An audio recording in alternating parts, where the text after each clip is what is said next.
NCLEX National Council Licensure Examination, NCLEX PN free exam dumps questions and answers. Question 1. A middle-aged woman tells the nurse that she has been experiencing irregular menses for the past 6 months. The nurse should assess the woman for other symptoms of climacteric, menopause, perimenopause, postmenopause. Perimenopause refers to a period of time in which hormonal changes occur gradually, ovarian function diminishes, and menses become irregular. Perimenopause lasts approximately 5 years. Climacteric is a term applied to the period of life in which physiologic changes occur and result in cessation of a woman's reproductive ability and lessened sexual activity in males. The term applies to both genders. Climacteric and menopause are interchangeable terms when used for females. Menopause is the period when permanent cessation of menses has occurred. Postmenopause refers to the period after the changes accompanying menopause are complete, health promotion and maintenance. Question 2. When obtaining a health history on a menopausal woman, which information should a nurse recognize as a contraindication for hormone replacement therapy? Family history of stroke, ovaries removed before age 45, frequent hot flashes and/or night sweats, unexplained vaginal bleeding. Unexplained vaginal bleeding is a contraindication for hormone replacement therapy. Family history of stroke is not a contraindication for hormone replacement therapy. If the woman herself had a history of stroke or other blood clotting events, hormone therapy could be contraindicated. Frequent hot flashes and/or night sweats can be relieved by hormone replacement therapy, health promotion and maintenance. Question 3. Which of the following statements, if made by the parents of a newborn, does not indicate a need for further teaching about cord care? I should put alcohol on my baby's cord 34 times a day. I should put the baby's diaper on so that it covers the cord. I should call the physician if the cord becomes dark. I should wash my hands before and after I take care of the cord. Parents should be taught to wash their hands before and after providing cord care. This prevents transferring pathogens to and from the cord. Folding the diaper below the cord exposes the cord to air and allows for drying. It also prevents wet or soiled diapers from coming into contact with the cord. Current recommendations include cleaning the area around the cord 34 times a day with a cotton swab but do not include putting alcohol or other antimicrobials on the cord. It is normal for the cord to turn dark as it dries. Health promotion and maintenance. Question 4. The nurse is teaching parents of a newborn about feeding their infant. Which of the following instructions should the nurse include? Use the defrost setting on microwave oven still warm bottles. When refrigerating formula, don't feed the baby partially used bottles after 24 hours. When using formula concentrate, mix 2 parts water and 1 part concentrate. If a portion of one bottle is left for the next feeding, go ahead and add new formula to fill it. Parents must be careful when warming bottles in a microwave oven because the milk can become superheated. When a microwave oven is used, the defrost setting should be chosen, and the temperature of the formula should be checked before giving it to the baby. Refrigerated, partially used bottles should be discarded after 4 hours because the baby might have introduced some pathogens into the formula. Returning the bottle to the refrigerator does not destroy pathogens. Formula concentrate and water are usually mixed in a 1-to-1 ratio of 1 part concentrate and 1 part water. Infants should be offered fresh formula at each feeding. Partially used bottles should not have fresh formula added to them. Pathogens can grow in partially used bottles of formula and be transferred to the new formula. Health promotion and maintenance. Question 5. The nurse is assessing the dental status of an 18-month-old child. How many teeth should the nurse expect to examine? 6, 8, 12, 16. In general, children begin dentition around 6 months of age. During the first 2 years of life, a quick guide to the number of teeth a child should have is as follows. Subtract the number 6 from the number of months in the age of the child. In this example, the child is 18 months old, so the formula is 18 6 equals 12. An 18-month-old child should have approximately 12 teeth. Health promotion and maintenance. Question 6. Which of the following physical findings indicates that an 11-12-month-old child is at risk for developmental dysplasia of the hip? Refusal to walk. Not pulling to a standing position. Negative Trendelenburg sign. Negative Ortolani sign. The nurse might be concerned about developmental dysplasia of the hip if an 11-12-month-old child doesn't pull to a standing position. An infant who does not walk by 15 months of age should be evaluated. Children should start walking between 11-15 months of age. Trendelenburg sign is related to weakness of the gluteus medius muscle, not hip dysplasia. Ortolani sign is used to identify congenital subluxation or dislocation of the hip in infants, health promotion and maintenance. Question 7. When administering intravenous electrolyte solution, the nurse should take which of the following precautions? Infuse hypertonic solutions rapidly. Mix no more than 80 milliequivalent of potassium per liter of fluid. Prevent infiltration of calcium, which causes tissue necrosis and sloughing. As appropriate, re-evaluate the client's digitalis dosage. He might need an increased dosage because 4 calcium diminishes digitalis's action. Preventing tissue infiltration is important to avoid tissue necrosis. Choice 1 is incorrect because hypertonic solutions should be infused cautiously and checked with the RN if there is a concern. Choice 2 is incorrect because potassium, mixed in the pharmacy per physician order, is mixed at a concentration no higher than 60 milliequivalent/L, physiological adaptation. Question 8. Teaching about the need to avoid foods high in potassium is most important for which client? A client receiving diuretic therapy, a client with an ileostomy, a client with metabolic alkalosis, a client with renal disease.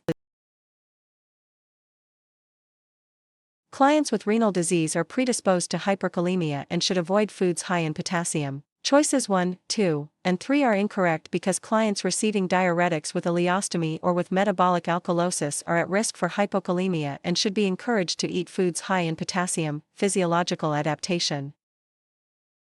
Question 9. What do the following ABG values indicate? pH 7.38, P2 78 mmHg, PCO2 36 mmHg, and HCO 324 milliequivalent/L. Metabolic alkalosis, homeostasis, respiratory acidosis, respiratory alkalosis. These ABG values are within normal limits. Choices 1, 3, and 4 are incorrect because the ABG values indicate none of these acid-base disturbances, physiological adaptation.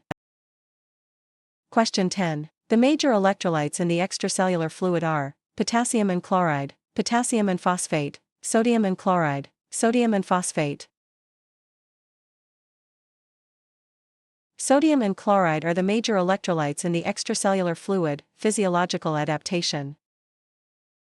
Question 11. A client with Kawasaki disease has bilateral congestion of the conjunctivae, dry cracked lips, a strawberry tongue, and edema of the hands and feet followed by desquamation of fingers and toes. Which of the following nursing measures is most appropriate to meet the expected outcome of positive body image? Administering immune globulin intravenously. Assessing the extremities for edema, redness and desquamation every 8 hours. Explaining progression of the disease to the client and his or her family. Assessing heart sounds and rhythm. Teaching the client and family about progression of the disease includes explaining when symptoms can be expected to improve and resolve. Knowledge of the course of the disease can help them understand that no permanent disruption in physical appearance will occur that could negatively affect body image. Clients with Kawasaki disease might receive immune globulin intravenously to reduce the incidence of coronary artery lesions and aneurysms. Cardiac effects could be linked to body image, but choice 3 is the most direct link to body image. The nurse assesses symptoms to assist in evaluation of treatment and progression of the disease, health promotion and maintenance. Question 12. Which of the following is most likely to impact the body image of an infant newly diagnosed with hemophilia? Immobility, altered growth and development, hemarthrosis, altered family processes. Altered family processes is a potential nursing diagnosis for the family and client with a new diagnosis of hemophilia. Infants are aware of how their caregivers respond to their needs. Stresses can have an immediate impact on the infant's development of trust and how others relate to them because of their diagnosis. The long-term effects of hemophilia can include problems related to immobility. Altered growth and development could not have developed in a newly diagnosed client. Hemarthrosis is acute bleeding into a joint space that is characteristic of hemophilia. It does not have an immediate effect on the body image of a newly diagnosed hemophiliac, health promotion and maintenance. Question 13. While undergoing fetal heart monitoring, a pregnant Native American woman requests that a medicine woman be present in the examination room. Which of the following is an appropriate response by the nurse? I will assist you in arranging to have a medicine woman present. We do not allow medicine women in exam rooms. That does not make any difference in the outcome. It is old-fashioned to believe in that. This statement reflects cultural awareness and acceptance that receiving support from a medicine woman is important to the client. The other statements are culturally insensitive and unprofessional. Reduction of risk potential. Question 14. All of the following should be performed when fetal heart monitoring indicates fetal distress except: increase maternal fluids, administer oxygen, decrease maternal fluids, turn the mother. Decreasing maternal fluids is the only intervention that should not be performed when fetal distress is indicated. Reduction of risk potential. Question 15. Which fetal heart monitor pattern can indicate cord compression, variable decelerations, early decelerations, bradycardia, tachycardia? Variable decelerations can be related to cord compression. The other patterns are not. Reduction of risk potential. Question 16. Which of the following conditions is mammography used to detect: pain, tumor, edema, epilepsy? Mammography is used to detect tumors or cysts in the breasts, not the other conditions. Reduction of risk potential. Question 17. Why might breast implants interfere with mammography? They might cause additional discomfort. They are contraindications to mammography. They are likely to be dislodged. They might prevent detection of masses.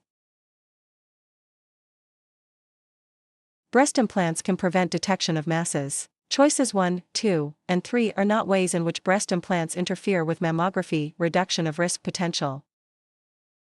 Question 18. Which of the following instructions should the nurse give a client who will be undergoing mammography? Be sure to use underarm deodorant. Do not use underarm deodorant. Do not eat or drink after midnight. Have a friend drive you home. Underarm deodorant should not be used because it might cause confusing shadows on the X-ray film. There are no restrictions on food or fluid intake. No sedation is used, so the client can drive herself home. Reduction of risk potential. Question 19. Which of the following diseases or conditions is least likely to be associated with increased potential for bleeding? Metastatic liver cancer, gram-negative septicemia, pernicious anemia, iron deficiency anemia. Pernicious anemia results from vitamin B12 deficiency due to lack of intrinsic factor. This can result from inadequate dietary intake, faulty absorption from the GI tract due to a lack of secretion of intrinsic factor normally produced by gastric mucosal cells, and certain disorders of the small intestine that impair absorption. The nurse should instruct the client in the need for lifelong replacement of vitamin B12, as well as the need for folic acid, rest, diet, and support. Physiological adaptation. Question 20. A client has been diagnosed with disseminated intravascular coagulation, DIC, and transferred to the Medical Intensive Care Unit, ICU, subsequent to an acute bleeding episode. In the ICU, continuous heparin drip therapy is initiated. Which of the following assessment findings indicates a positive response to heparin therapy? Increased platelet count, increased fibrinogen, decreased fibrin split products, decreased bleeding. Effective heparin therapy should stop the process of intravascular coagulation and result in increased availability of fibrinogen. Heparin administration interferes with thrombin-induced conversion of fibrinogen to fibrin. Bleeding should cease due to the increased availability of platelets and coagulation factors. Physiological adaptation. Question 21. A client, age 28, was recently diagnosed with Hodgkin's disease. After staging, therapy is planned to include combination radiation therapy and systemic chemotherapy with MOPP, nitrogen mustard, vincristine, oncovin, prednisone, and procarbazine. In planning care for this client, the nurse should anticipate which of the following side effects to contribute to a sense of altered body image: Cushingoid appearance, alopecia, temporary or permanent sterility, pathologic fractures. Pathologic fractures are not common to the disease process. Its treatment through osteoporosis is a potential complication of steroid use. Hodgkin's disease most commonly affects young adults, males, is spread through lymphatic channels to contiguous nodes, and also might spread via the hematogenous route to extradal sites, GI, bone marrow, skin, and other organs. A working staging classification is performed for clinical use and care. Physiological adaptation. Question 22. Which of the following is an inappropriate item to include in planning care for a severely neutropenic client? Transfuse neutrophils, granulocytes, to prevent infection. Exclude raw vegetables from the diet. Avoid administering rectal suppositories. Prohibit vases of fresh flowers and plants in the client's room. Granulocyte transfusion is not indicated to prevent infection. Produced in the bone marrow, granulocytes normally comprise 70% of all WBCs. They are subdivided into three types based on staining properties: neutrophils, eosinophils, and basophils. They can be beneficial in a selected population of infected, severely granulocytopenic clients, less than 500/mm3, who do not respond to antibiotic therapy and who are expected to experience prolonged suppression of granulocyte production, physiological adaptation. Question 23. Which sign might the nurse see in a client with a high ammonia level? Coma, edema, hypoxia, polyuria. Coma might be seen in a client with a high ammonia level, reduction of risk potential. Question 24. A client with which of the following conditions is at risk for developing a high ammonia level? Renal failure, psoriasis, lupus, cirrhosis. A client with cirrhosis is at risk for developing a high ammonia level, reduction of risk potential. Question 25. For which of the following conditions might blood be drawn for uric acid level? Asthma, gout, diverticulitis, meningitis. Uric acid levels are indicated for clients with gout, reduction of risk potential. Question 26. Which of the following foods might a client with a hypercholesterolemia need to decrease his or her intake of? Broiled catfish, hamburgers, wheat bread, fresh apples. Due to the high cholesterol content of red meats, such as hamburger, intake needs to be decreased. The other options do not have high cholesterol content, so they do not need to be decreased, reduction of risk potential. Question 27. Which of the following lab values is associated with a decreased risk of cardiovascular disease? High HDL cholesterol, low HDL cholesterol, low total cholesterol, low triglycerides. High HDL cholesterol and low LDL cholesterol are associated with a decreased risk of cardiovascular disease, reduction of risk potential. Question 28. Which of the following organs of the digestive system has a primary function of absorption? Stomach, pancreas, small intestine, gallbladder. The small intestine has a primary function of absorption. The remaining digestive organs have other primary functions, physiological adaptation.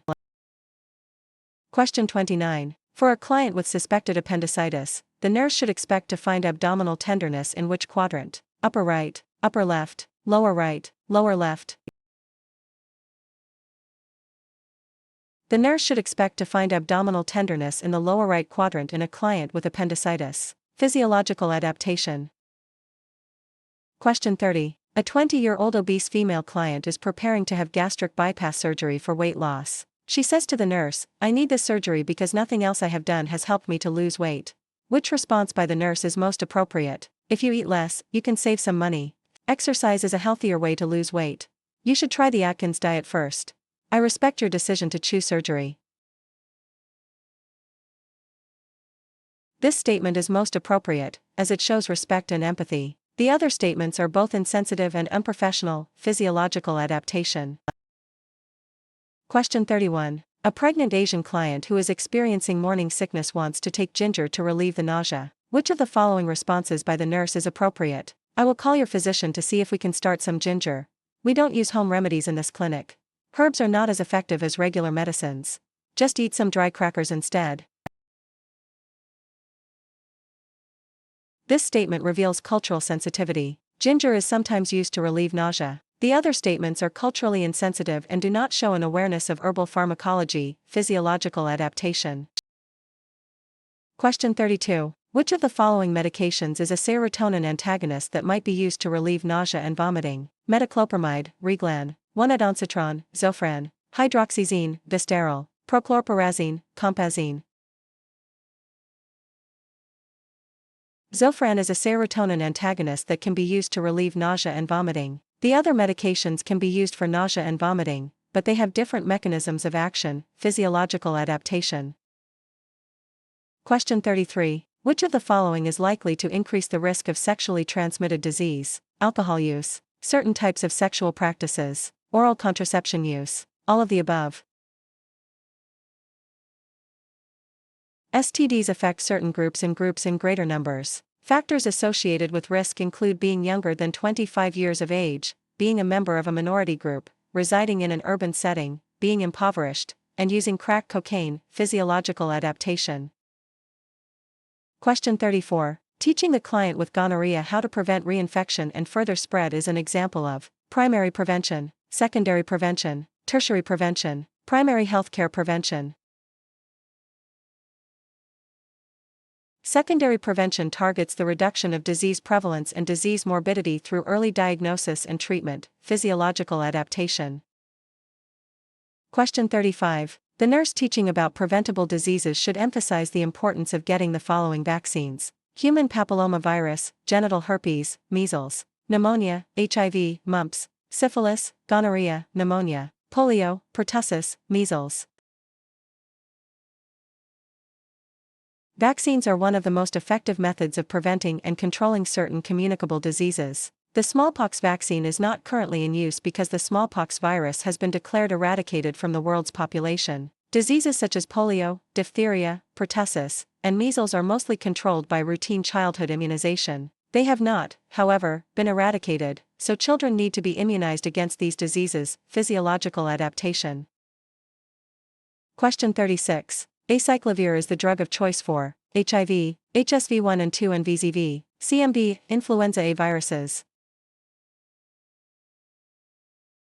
Acyclovir, Zovirix, is specific for treatment of herpes virus infections. There is no cure for herpes. Acyclovir is excreted unchanged in the urine and therefore must be used cautiously in the presence of renal impairment. Drugs that treat herpes inhibit viral DNA replication by competing with viral substrates to form shorter, ineffective DNA chains. Physiological adaptation.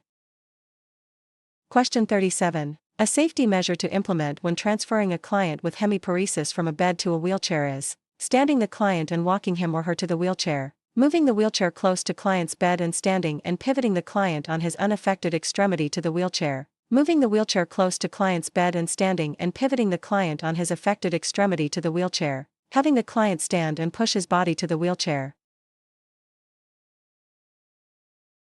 Moving the wheelchair close to client's bed and having him stand and pivot on his unaffected extremity to the wheelchair is safer because it provides support with the unaffected limb, basic care and comfort. Question 38. Assessment of a client with a cast should include capillary refill, warm toes, no discomfort, posterior tibial pulses, warm toes, moist skin essential, pain threshold, discomfort of the metacarpals. Assessment for adequate circulation is necessary. Signs of impaired circulation include slow capillary refill, cool fingers or toes, and pain, basic care and comfort. Question 39. In teaching clients with bucks traction, the major areas of importance should be nutrition, ROM exercises, transportation, nutrition, elimination, comfort, safety, elimination, safety, isotonic exercises. Nutrition, elimination, comfort, and safety are the major areas of importance. The diet should be high in protein with adequate fluids, basic care and comfort. Question 40. When a client informs the nurse that he is experiencing hypoglycemia, the nurse provides immediate intervention by providing 1 commercially prepared glucose tablet, 2 hard candies, 46 ounces of fruit juice with 1 teaspoon of sugar added, 23 teaspoons of honey. The usual recommendation for treatment of hypoglycemia is 1,015 grams of a fast-acting simple carbohydrate, orally, if the client is conscious and able to swallow, for example, 34 commercially prepared glucose tablets or 46 ounces of fruit juice. It is not necessary to add sugar to juice, even if it is labeled as unsweetened juice, because the fruit sugar in juice contains enough simple carbohydrate to raise the blood glucose level. Addition of sugar might result in a sharp rise in blood sugar that could last for several hours. Physiological adaptation. Question 41. A client comes to the clinic for assessment of his physical status and guidelines for starting a weight reduction diet. The client's weight is 216 pounds and his height is 66 inches. The nurse identifies the BMI, body mass index, as within normal limits, so a weight reduction diet is unnecessary. Lower than normal, so education about nutrient-dense foods is needed. Indicating obesity because the BMI is 35, indicating overweight status because the BMI is 27.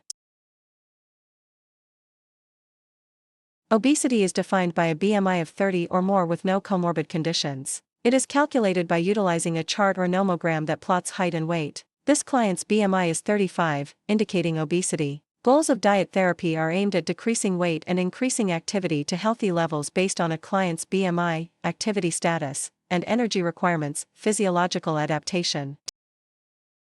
Question 42. Which of the following injuries, if demonstrated by a client entering the emergency department, is the highest priority? Open leg fracture, open head injury, stab wound to the chest, traumatic amputation of a thumb.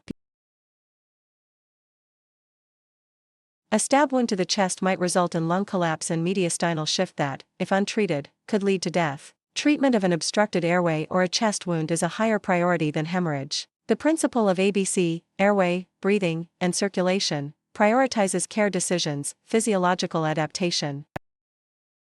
Question 43. Why must the nurse be careful not to cut through or disrupt any tears, holes, bloodstains, or dirt present on the clothing of a client who has experienced trauma? The clothing is the property of another and must be treated with care. Such care facilitates repair and salvage of the clothing. The clothing of a trauma victim is potential evidence with legal implications. Such care decreases trauma to the family members receiving the clothing. Trauma in any client, living or dead, has potential legal and/or forensic implications. Clothing, patterns of stains, and debris are sources of potential evidence and must be preserved. Nurses must be aware of state and local regulations that require mandatory reporting of cases of suspected child and elder abuse, accidental death, and suicide. Each emergency department has written policies and procedures to assist nurses and other healthcare providers in making appropriate reports. Physical evidence is real, tangible, or latent matter that can be visualized, measured, or analyzed. Emergency department nurses can be called on to collect evidence. Healthcare facilities have policies governing the collection of forensic evidence. The chain of evidence custody must be followed to ensure the integrity and credibility of the evidence. The chain of evidence custody is the pathway that evidence follows from the time it is collected until it has served its purpose in the legal investigation of an incident, physiological adaptation. Question 44. Which of the following terms refers to soft tissue injury caused by blunt force? Contusion, strain, sprain, dislocation. A contusion is a soft tissue injury caused by blunt force. It is an injury that does not break the skin, is caused by a blow and is characterized by swelling, discoloration, and pain. The immediate application of cold might limit the development of a contusion. A strain is a muscle pull from overuse, overstretching, or excessive stress. A sprain is caused by a wrenching or twisting motion. A dislocation is a condition in which the articular surfaces of the bones forming a joint are no longer in anatomic contact, physiological adaptation. Question 45. A client with dumping syndrome should, while a client with GERD should sit up 1 hour after meals, lie flat 30 minutes after meals, lie down 1 hour after eating, sit up at least 30 minutes after eating, sit up after meals, sit up after meals, lie down after meals, lie down after meals. Clients with dumping syndrome should lie down after eating to decrease dumping syndrome. GERD clients should sit up to prevent backflow of acid into the esophagus, basic care and comfort. Question 46. A client with an ileus is placed on intestinal tube suction. Which of the following electrolytes is lost with intestinal suction? Calcium, magnesium, potassium, sodium chloride. Duodenal intestinal fluid is rich in K+, Na+, and bicarbonate. Suctioning to remove excess fluids decreases the client's K+ and Na+ levels, basic care and comfort. Question 47. Following a classic cholecystectomy resection for multiple stones, the PACU nurse observes a serosanguous drainage on the dressing. The most appropriate intervention is to notify the physician of the drainage, change the dressing, reinforce the dressing, apply an abdominal binder. Serosanguous drainage is expected at this time. The dressing should be reinforced. Changing a new post-op dressing increases the risk of infection. An abdominal binder interferes with visualization of the dressing, basic care and comfort. Question 48. A client who is immobilized secondary to traction is complaining of constipation. Which of the following medications should the nurse expect to be ordered? Advil, Anacid, Clinicil, Colis. Colis is a stool softener that acts by pulling more water into the bowel lumen, making the stool soft and easier to evacuate, basic care and comfort. Question 49. A client is complaining of difficulty walking secondary to a mass in the foot. The nurse should document this finding as plantar fasciitis, hallux valgus, hammertoe, Morton's neuroma. Morton's neuroma is a small mass or tumor in a digital nerve of the foot. Hallux valgus is referred to in lay terms as a bunion. Hammertoe is where one toe is cocked up over another toe. Plantar fasciitis is an inflammation of, or pain in, the arch of the foot. Basic care and comfort. Question 50. A client turns her ankle. She is diagnosed as having a pulled ligament. This should be documented as a sprain, strain, subluxation, distoration. A strain is excessive stretching of a ligament. A sprain involves a twisting motion involving muscles. Basic care and comfort. Question 51. To remove hard contact lenses from an unresponsive client, the nurse should gently irrigate the eye with an irrigating solution from the inner canthus outward. Grasp the lens with a gentle pinching motion. Don sterile gloves before attempting the procedure. Ensure that the lens is centered on the cornea before gently manipulating the lids to release the lens. To remove hard contact lenses, the upper and lower eyelids are gently maneuvered to help loosen the lens and slide it out of the eye. The lens must be situated on the cornea, not the sclera, before removal. An attempt to grasp a hard lens might result in a scratch on the cornea. Clean gloves are an option if drainage is present. Basic care and comfort. Question 52. To remove a client's gown when she has an intravenous line, the nurse should temporarily disconnect the intravenous tubing at a point close to the client and thread it through the gown. Cut the gown with scissors. Thread the bag and tubing through the gown sleeve, keeping the line intact. Temporarily disconnect the tubing from the intravenous container and thread it through the gown. Threading the bag and tubing through the gown sleeve keeps the system intact. Opening an intravenous line causes a break in a sterile system and introduces the potential for infection. Cutting a gown off is not an alternative except in an emergency. For gowns, which open along sleeves, are widely available. Basic care and comfort. Question 53. When making an occupied bed, it is important for the nurse to keep the bed in the low position. Use a bath blanket or top sheet for warmth and privacy. Constantly keep side rails raised on both sides. Move back and forth from one side to the other when adjusting the linens. Using a bath blanket or top sheet keeps the client warm and provides privacy. Keeping the bed in the low position and working above raised side rails might strain the nurse's back. Continually moving back and forth to tuck and arrange linen is time-consuming and disorganized. Basic care and comfort.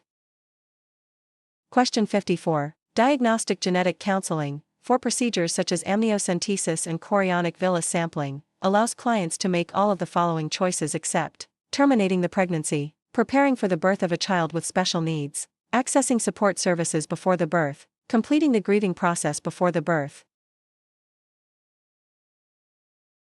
If findings are ominous, the grieving process will not be completed before birth. If the couple elects to terminate a pregnancy based on diagnostic tests, there will be grief and concerns for future pregnancies. Couples might choose to access support services and prepare for the birth of an infant with special needs. Some fetal conditions can be treated in utero, health promotion and maintenance. Question 55. A client who is experiencing infertility says to the nurse, "I feel I will be incomplete as a man/woman if I cannot have a child." Which of the following nursing diagnoses is likely to be appropriate for this client? Risk for self-harm, body image disturbance, ineffective role performance, powerlessness. Of the nursing diagnoses listed, the client's statement most represents body image disturbance because it directly refers to loss of the function of having a child. Nothing in the statement indicates that the client is at risk for harming herself. Ineffective role performance could be correct but is not the best choice because the statement does not reflect a disruption of the parent's role. Powerlessness could be an appropriate nursing diagnosis if the client described feeling powerless about the infertility, health promotion and maintenance. Question 56. Which of the following foods is a complete protein? Corn, eggs, peanuts, sunflower seeds. Eggs are a complete protein. The remaining options are incomplete proteins, health promotion and maintenance. Question 57. Which condition is associated with inadequate intake of vitamin C? Rickets, marasmus, kwashiorkor, scurvy. Scurvy is associated with inadequate intake of vitamin C. The remaining choices refer to other nutritional deficiencies, health promotion and maintenance. Question 58. What is the primary nutritional deficiency of concern for a strict vegetarian? Vitamin C, vitamin B12, vitamin E, magnesium. Vitamin B12 is the primary nutritional deficiency of concern for a strict vegetarian, health promotion and maintenance. Question 59. How often should the nurse change the intravenous tubing on total parenteral nutrition solutions? Every 24 hours, every 36 hours, every 48 hours, every 72 hours. The nurse should change the intravenous tubing on total parenteral nutrition solutions every 24 hours, due to the high risk of bacterial growth, health promotion and maintenance. Question 60. Which of the following values should the nurse monitor closely while a client is on total parenteral nutrition? Calcium, magnesium, glucose, cholesterol.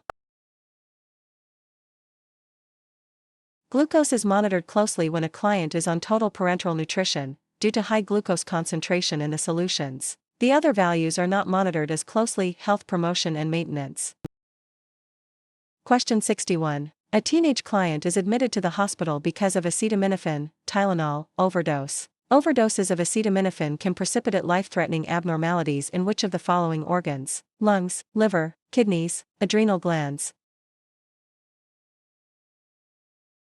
Acetaminophen is extensively metabolized in the liver. Choices 1, 3, and 4 are incorrect because prolonged use of acetaminophen might result in an increased risk of renal dysfunction, but a single overdose does not precipitate life-threatening problems in the respiratory system, renal system, or adrenal glands. Pharmacological therapies.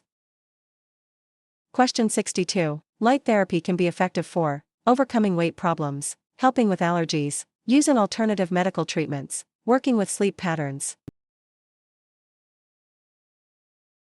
Light therapy can be effective in treating problems associated with sleep patterns, stress, moods, jaundice in newborns, and seasonal affective disorders. Non-pharmacological therapies. Question 63. Broccoli, oranges, dark greens, and dark yellow vegetables can be eaten to supplement vitamin pills, balance body molecules, cure many diseases, help improve body defenses. Controversy over what types of food to eat and not eat is still under investigation. Certain foods can help improve body defenses to possibly prevent certain diseases. Non-pharmacological therapies. Question 64. A diet high in fiber content can help an individual to lose body weight fast, reduce diabetic ketoacidosis, lower cholesterol, reduce the need for folate. Fiber-rich foods, such as grains, apples, potatoes, and beans, can help lower cholesterol. Non-pharmacological therapies. Question 65. Which of the following is an appropriate nursing goal for a client at risk for nutritional problems? Provide oxygen, promote healthy nutritional practices, treat complications of malnutrition, increase weight. Promoting healthy nutritional practices is an appropriate nursing goal for a client at risk for nutritional problems. Choice 1 is incorrect because it is a nursing intervention, not a goal statement. Choice 3 is incorrect because it is a therapeutic treatment. Choice 4 is incorrect because weight gain is an appropriate goal only if the client is underweight. Basic care and comfort. Question 66. The nurse is assessing the dental status of an 18-month-old child. How many teeth should the nurse expect to examine? 6, 8, 12, 16. In general, children begin dentition around 6 months of age. During the first 2 years of life, a quick guide to the number of teeth a child should have is as follows. Subtract the number 6 from the number of months in the age of the child. In this example, the child is 18 months old, so the formula is 18 to 6 equals 12. An 18-month-old child should have approximately 12 teeth. Health promotion and maintenance. Question 67. Which of the following physical findings indicates that an 11-12-month-old child is at risk for developmental dysplasia of the hip? Refusal to walk, not pulling to a standing position, negative Trendelenburg sign, negative Ortolani sign. The nurse might be concerned about developmental dysplasia of the hip if an 11-12-month-old child doesn't pull to a standing position. An infant who does not walk by 15 months of age should be evaluated. Children should start walking between 11 to 15 months of age. Trendelenburg sign is related to weakness of the gluteus medius muscle, not hip dysplasia. Ortolani sign is used to identify congenital subluxation or dislocation of the hip in infants, health promotion and maintenance. Question 68. Nurses caring for clients who have cancer and are taking opioids need to assess for all of the following except tolerance, constipation, sedation, addiction.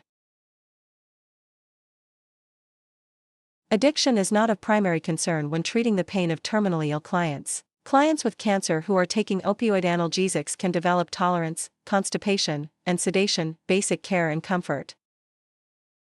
Question 69. The goals of palliative care include all of the following except giving clients with life-threatening illnesses the best quality of life possible, taking care of the whole person body, mind, spirit, heart, and soul. No interventions are needed because the client is near death. Supportive needs of the family and client.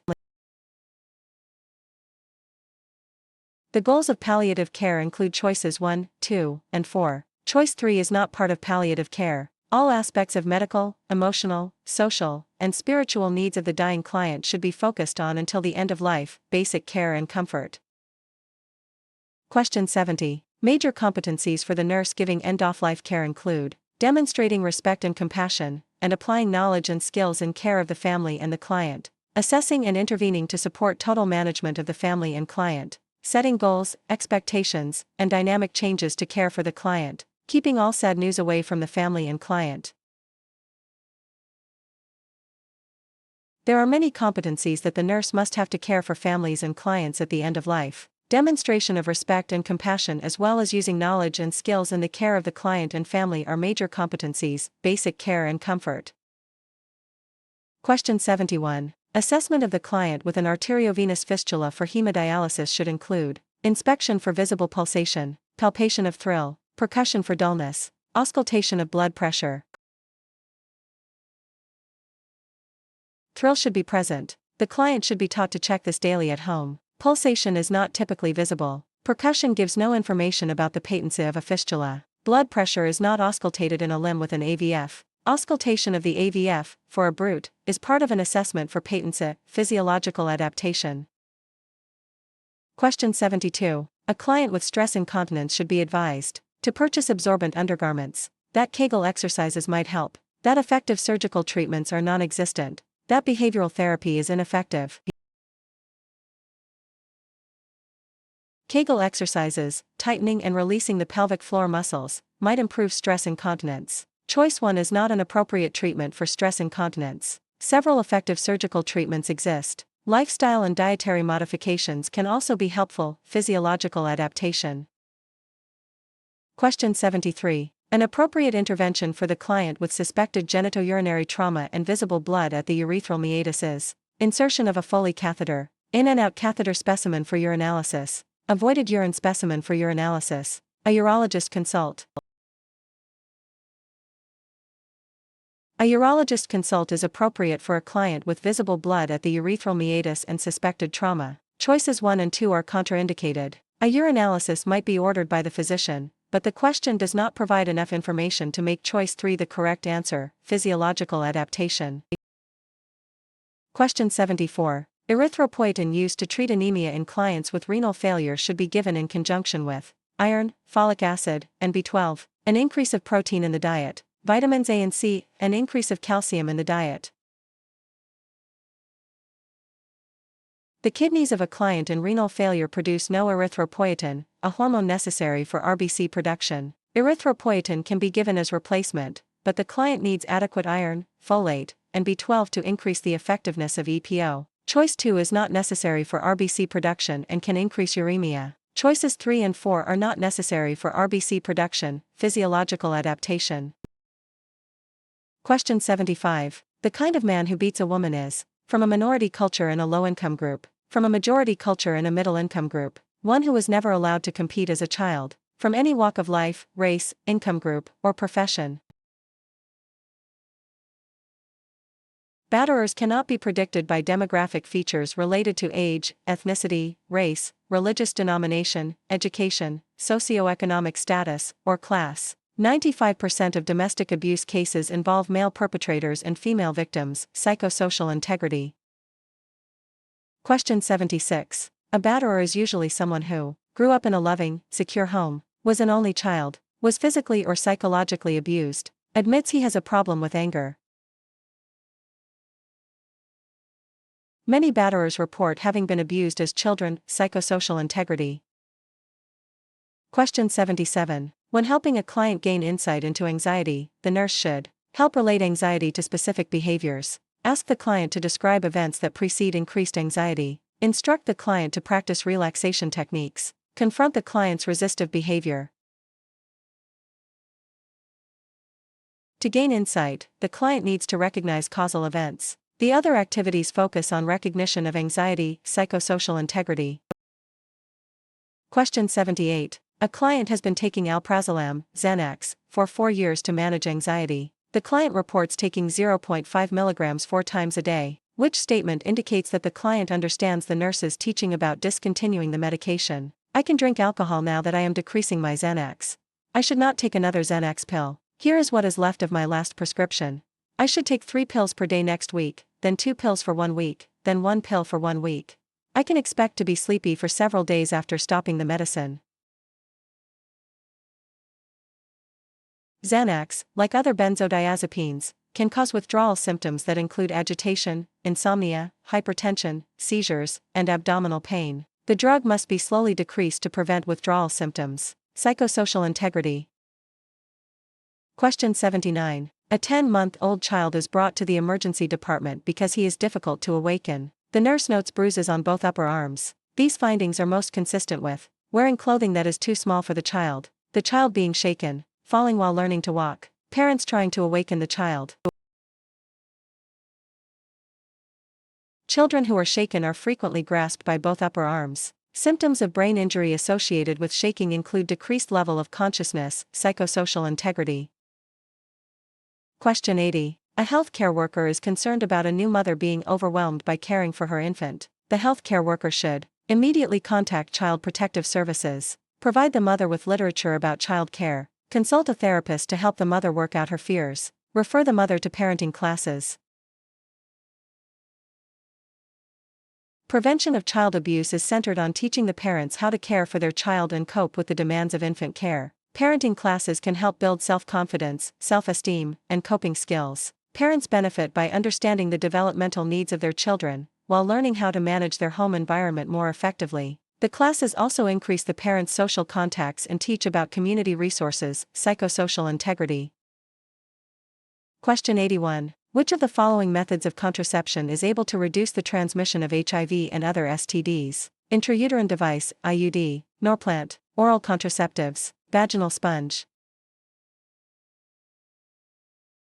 The vaginal sponge is a barrier method of contraception that, when used with foam or jelly contraception, reduces the transmission of HIV and other STDs as well as reducing the risk of pregnancy. IUDs, Norplant, and oral contraceptives can prevent pregnancy but not the transmission HIV and STDs. Clients using the contraceptive methods in choices 1, 2, and 3 should be counseled to use a chemical or barrier contraceptive to decrease transmission of HIV or STDs. Health promotion and maintenance. Question 82. Which of the following is the primary force in sex education in a child's life? School nurse, peers, parents, media. Parents are the primary force in sex education in a child's life. The school nurse is involved with formal sex education and counseling. Peers become more important in sex education during adolescence but might lack correct information. The media play a powerful role in what children learn about sex through movies, TV, and video games. Health promotion and maintenance. Question 83. Which of the following nursing actions is most effective when evaluating a kinetic family drawing? Telling the child to draw their family doing something, offering specific suggestions of what to include in the drawing, discouraging the child from talking about the drawing, noting the omission of any family members. There are several guidelines for evaluating kinetic family drawings, including choice 4. Effective nursing actions include asking the child to explain what each family member is doing, encouraging him or her to tell as much as possible about the drawing, noting physical intimacy or distance, noting placement of family members in the drawing, noting facial expressions of family members and noting if they are facing each other or turned away. Choice 1 is initial instruction, not evaluation. Only general encouragement should be given to avoid suggesting themes to the child. Health promotion and maintenance. Question 84. All of the following factors, when identified in the history of a family, are correlated with poverty except high infant mortality rate, frequent use of emergency departments, consultation with folk healers, low incidence of dental problems. Dental problems are prevalent because of the lack of preventive care and access to care. High infant mortality is one of the most significant problems correlated with poverty. Pregnant women who do not have access to care might come to the emergency department when in labor. Those in poverty are likely to use emergency departments because they may not be turned away. Those in poverty might also turn to folk healers or other persons in their community for care who might be easier to access and might not demand payment, health promotion and maintenance. Question 85. A client is having a seizure, his blood oxygen saturation drops from 92% to 82%. What should the nurse do first? Open the airway, administer oxygen, suction the client, check for breathing. The nurse needs to open the airway first when the oxygen saturation drops. The other actions might be appropriate, but the airway must be patent. Reduction of risk potential. Question 86. Which of the following might be an appropriate nursing diagnosis for an epileptic client? Dysreflexia, risk for injury, urinary retention, unbalanced nutrition. The epileptic client is at risk for injury due to the complications of seizure activity, such as possible head trauma associated with a fall. The other choices are not related to the question. Reduction of risk potential. Question 87. A young boy is recently diagnosed with a seizure disorder. Which of the following statements by the boy's mother indicates a need for further teaching by the nurse? I should make sure he gets plenty of rest. I should get him a medic alert bracelet. I should lay him on his back during a seizure. I should loosen his clothing during a seizure. A client having a seizure should be turned to the side to prevent aspiration of secretions. The other statements are correct and indicate adequate understanding of teaching. Reduction of risk potential. Question 88. Which of the following nursing diagnoses might be appropriate as Parkinson's disease progresses and complications develop? Impaired physical mobility, dysreflexia, hypothermia, impaired dentition. The client with Parkinson's disease can develop a shuffling gait and rigidity, causing impaired physical mobility. The other diagnoses do not necessarily relate to a client with Parkinson's disease. Reduction of risk potential. Question 89. Which of the following neurological disorders is characterized by writhing, twisting movements of the face and limbs? Epilepsy, Parkinson's, muscular sclerosis, Huntington's chorea. Huntington's chorea is characterized by writhing, twisting movements of the face and limbs. The remaining options are neurological disorders that do not have such movements as part of their disease process. Reduction of risk potential. Question 90. Ashley and her boyfriend Chris, both 19 years old, are transported to the emergency department after being involved in a motorcycle accident. Chris is badly hurt, but Ashley has no apparent injuries, though she appears confused and has trouble focusing on what is going on around her. She complains of dizziness and nausea. Her pulse is rapid, and she is hyperventilating. The nurse should assess Ashley's level of anxiety as mild, moderate, severe, panic.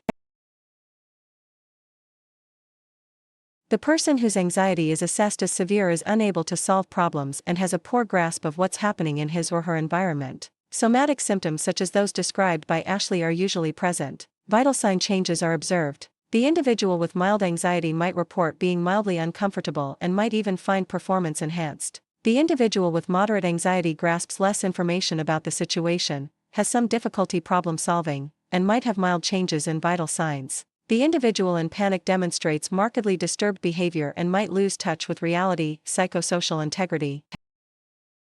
Question 91. What interpersonal relief behavior is Ashley using? Acting out, somatizing, withdrawal, problem solving. Somatizing means one experiences an emotional conflict as a physical symptom. Ashley manifests several physical symptoms associated with severe anxiety. Acting out refers to behaviors such as anger, crying, laughter, and physical or verbal abuse. Withdrawal is a reaction in which psychic energy is withdrawn from the environment and focused on the self in response to anxiety. Problem solving takes place when anxiety is identified and the unmet need is met. Psychosocial integrity. Question 92. A primary belief of psychiatric mental health nursing is, most people have the potential to change and grow. Every person is worthy of dignity and respect. Human needs are individual to each person. Some behaviors have no meaning and cannot be understood. Every person is worthy of dignity and respect. Every person has the potential to change and grow. All people have basic human needs in common with others. All behavior has meaning and can be understood from the client's perspective. Psychosocial integrity. Question 93. James returns home from school angry and upset because his teacher gave him a low grade on an assignment. After returning home from school, he kicks the dog. This coping mechanism is known as denial, suppression, displacement, fantasy. Displacement is the transference of anger to another. Anger is displaced on the dog as a convenient object. Psychosocial integrity. Question 94. A woman asks, how much alcohol can I safely drink while pregnant? The nurse's best response is, the amount of alcohol that is safe during pregnancy is unknown. Consuming 1 or 2 beers or glasses of wine a day is considered safe for a healthy pregnant woman. Drinking 3 or more drinks on any given occasion is the only harmful type of drinking during pregnancy. You can have a drink to help you relax and get to sleep at night. The amount of alcohol that is safe during pregnancy is unknown. Fetal alcohol syndrome is a combination of mental and physical abnormalities present in infants born to mothers who have consumed alcohol during pregnancy. Psychosocial integrity. Question 95. A client is taking hydrocodone, Vicodin, for chronic back pain. The client has required an increase in the dose and asks whether this means he is addicted to Vicodin. The nurse should base her reply on the knowledge that the client's body has developed tolerance, requiring more drug to produce the same effect. The client is preoccupied with getting the drug and is experiencing loss of control, indicating drug dependence. Addiction is the term used to describe physical dependence with withdrawal symptoms and tolerance. The client has a dual diagnosis of substance abuse and chronic back pain. Drug tolerance is characterized by the ability to ingest a larger dose without adverse effect and decreased sensitivity to the substance. Substance dependence is a severe condition indicating physical problems and disruption of the person's social, family, and work life. The psychological behaviors related to substance use are termed addiction. Dual diagnosis is the coexistence of substance abuse and psychiatric disorders. Psychosocial integrity. Question 96. Which is the proper hand position for performing chest percussion? Cup the hands, use the side of the hands, flatten the hands, spread the fingers of both hands. The hands are cupped for performing percussion, producing a vibration that helps loosen respiratory secretions. The other hand positions do not accomplish this task. Reduction of risk potential. Question 97. Which is the proper hand position for performing chest vibration? Cup the hands, use the side of the hands, flatten the hands, spread the fingers of both hands. The hands are flattened over the area of the body where chest percussion is used to conduct vibration through to the chest and loosen secretions. The other hand positions do not accomplish this task. Reduction of risk potential. Question 98. Which of the following indicates a hazard for a client on oxygen therapy? A no smoking sign is on the door. The client is wearing a synthetic gown. Electrical equipment is grounded. Matches are removed. A synthetic gown might generate sparks of static electricity, which can be a fire hazard, particularly in the presence of oxygen. The client on oxygen therapy should wear a cotton gown. The remaining options are appropriate safety measures. Reduction of risk potential.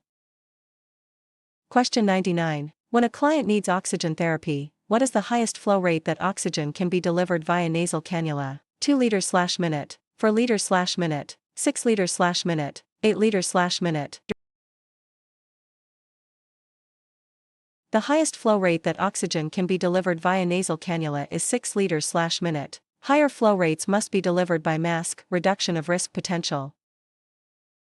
Question 100. When the nurse is determining the appropriate size of an oropharyngeal airway to insert, what part of a client's body should she measure? Corner of the mouth to the tragus of the ear, corner of the eye to the top of the ear, tip of the chin to the sternum, tip of the nose to the earlobe.